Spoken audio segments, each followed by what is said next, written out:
Եվ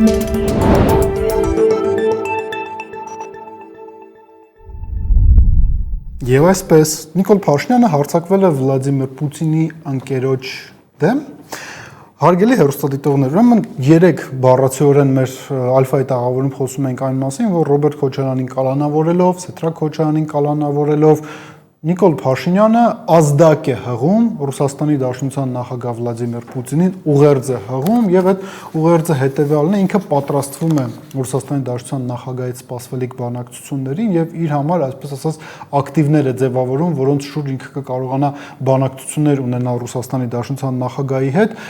եւ հասնել նրան, թե ինչ է ինքը ուզում ստանալ ու շատ երկար ժամանակ չպահանջվեց, որովհետեւ մեր այս վարկածը հաստատվի եւ այստեղ իսկապես հա տան երեխայի դերը ստանձնել էր Ալեն Սիմոնյանը, ով իր նոր պաշտոնում Հայաստանի Հանրապետության Անվտանգության խորհրդի քարտուղարի պաշտոնում առաջին հարցազրույցը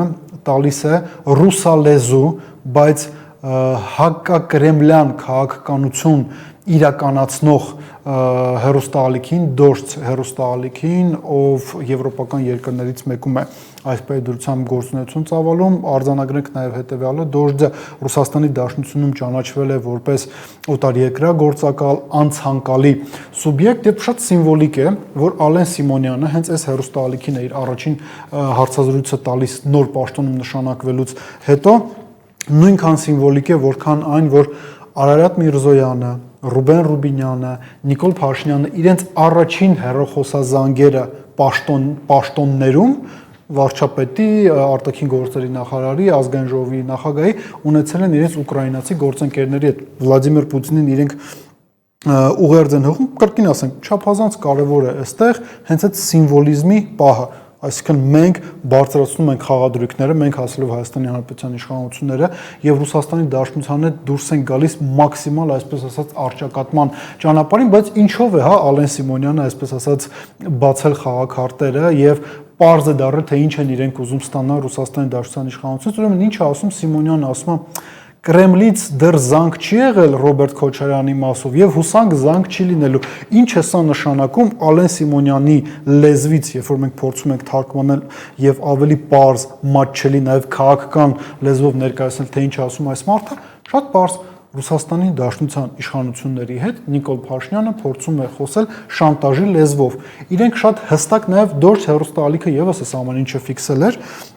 Իրենք արձանագրում են հետևյալը, որ Նիկոլ Փաշինյանը գործողություններ է իրականացնում Ռուսաստանի Դաշնության նախագահ Վլադիմիր Պուտինի ընկերոջ Ռոբերտ Քոչարյանի դեմ։ Ինչ է ուզում ի պատասխան դրա ստանալ Նիկոլ Փաշինյանը, ուզում է զանգ ստանալ Ռուսաստանի Դաշնության նախագահից, այսինքն ինքը ինչ անում։ Ինքը օրինակ կալանավորում է Ռոբերտ Քոչարյանին, հայտարարություններ է անում, որ հարավկովկասյան երկաթուղիները զրկելու ենք Հայաստանի երկաթգծի տնօրենելու կոնցեսիայից, Ռուսաստանին մեղադրում են գրեթե ցեղասպանություն իրագործելու մեջ, ասում են, որ Ռուսաստանն է կանգնած ընդդիմության ետևումով պատրաստվում էր կամ պլանավորում էր Հայաստանում ռազմական կամ այլ տիպի հեղաշրջումներ իրականացնել, այսինքն ինքը բարձրացնում է Ռուսաստանի հետ խաղադրույքները, որպեսզի կարողանա ստանա այն, ինչ իրեն պետք է, իսկ ինչ է ուզում Նիկոլ Փաշինյանը։ Շատ պարզ, մատչելի, եթե փորձենք ներկայացնել, նա փորձում է հայկական ժամանակի խմբագրի տրամաբանությամբ կառուցել Ռուսաստանի հետ հարաբերությունները։ Այսինքն, ինքը ասում է, ես պայմանականորեն ազատ կարձակեմ Ռոբերտ Քոչարյանին կամ թույլ կտամ հարավկովկասյան երկաթուղիները շարունակեն տնօրինեն հայկական երկաթուղիները, 102 ռազմաբազային ձեռք չեմ տա, իսկ դու Վլադիմիր Պուտին թող որ հայկական ապրանքները վերադառնան ռուսական շոկա, գազը եւ այլ էներգակիրները շարունակիր էժան գներով վաճառել Հայաստանի Հանրապետությանը, այնպես մի արա, որ մեր անդամակցությունը ԵԱՏՄ-ին սառեցվի եւ այսպես ասած ամփոփելով շարունակիր ֆինանսավորել Հայաստանի Հանրապետության արտաքին վեկտորի փոփոխությունը էսա առաջարկում Նիկոլ Փաշինյանը Ռուսաստանի Դաշնության նախագահին, բայց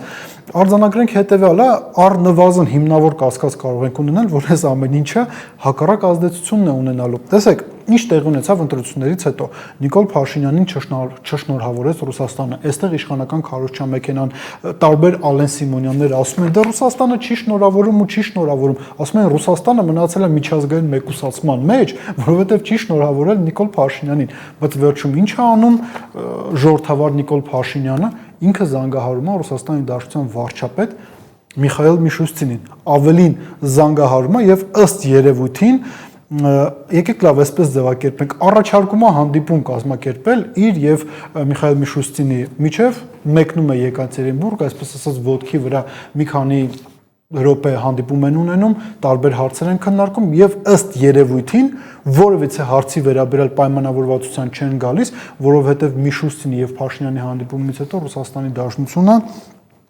չի հրաժարվել Հայաստանի դեմ պատժամիջոցներից, ինչա տեղի ունենում դրանից հետո հայկական կողմի նախաձեռնությամբ Նիկոլ Փաշինյանը զանգահարում է եւ հեռախոսազրույց ունենում Վլադիմիր Պուտինի հետ, ըստ երևույթին Վլադիմիր Պուտինը հաստատում է այն բոլոր մոտեցումները, որոնք բարձրաձայնել էր Միխայել Միշուստինը, այն բոլոր մոտեցումները, որոնք արձանագրվել էին նաեւ ԵԱՏՄ երկրների ղեկավարների գագաթնաժողովի ժամանակ, երբ որ հստակ պահանջ էր դրվել Հայաստանի Հանրապետության իշխանությունների առջև իրականացնել հանրաքվե Հայաստանում ԵՄ ԵԱՏՄ այսպես ասած երկընտրանքի վերաբերյալ, ինչ են ասում, հա, ռուսները ասում են, պատասխանատվություն կրեք ձեր իսկ կողմից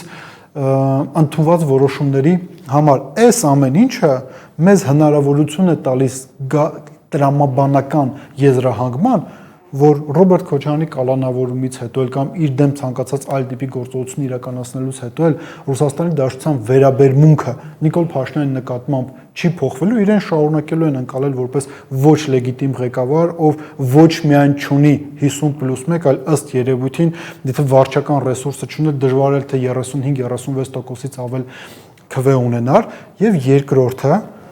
փորձը նաեւ ցույց է տալիս հետեւյալը, որ Ռուսաստանի Դաշնության այդ բանակցություններում ամեն հաջորդ առաջարկ ինքը շատ ավելի վատն է լինում, քան նախորդ առաջարկը։ Հետևաբար հեռախոսազրույց կամ հանդիպում Վլադիմիր Պուտինի Նիկոլ Փաշինյանի միջև իսկապես կարող է ապագայում տեղի ունենալ, բայց կրկին տեղի է ունենալու ոչ թե ռուսական կողմի նախաձեռնությամբ,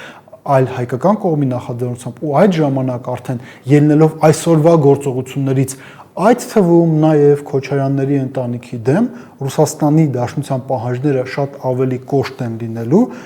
եւ վերաբերվելու են ընդհանուր միջև Ալեն Սիմոնյանի անմիջական ղեկավարի քաղաքական կարգավիճակին։ Մտածեք այդ մասին։